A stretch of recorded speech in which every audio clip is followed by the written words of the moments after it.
سامر ماخذ سيلفي ويا يونس محمود وكاتب جوا الرئيس ومن حقه محتفل.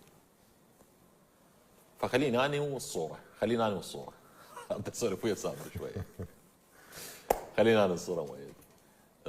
الصوره جميله جدا، ومن حق سامر سعيد يعني يهني صديقه وزميله وعشره العمر وياه. اي فالصوره حلوه والفلتر بعد احلى ابو موسى، ويستاهل ابو ذنون. وان شاء الله نشوفك مدرب المنتخب الوطني بعهد يونس محمود.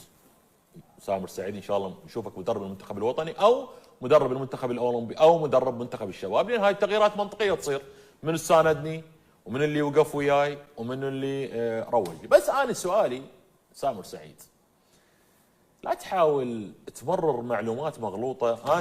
انت تتوقع مشت علي موضوع يونس محمود، انا صوتي لعدنان، والله ما مشت، بس انا اخذت المعلومه. فانت اذا بينك وبين نفسك او قاعد تقول المقربين منك اني ضحكت على علي نوري وعلى برنامجه، لا يا حبيبي لا، انت كذبت على روحك وعلى الجمهور قبل ما تكذب علي انا.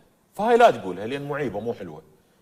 فانت من حقك تفرح وكل شيء تسوي، ومبارك عليك اي مهمه قادمه يوكلها اليك يونس محمود. طبيعيه الامور جدا، بس لا تقول لان انا تعاملت وياك بمصداقيه. انت قلت صوتنا الى عدنان درجال، فلا تحاول تقول احنا ضحكنا على البرنامج واحنا سوينا وهاي الامور لان مو حلوه.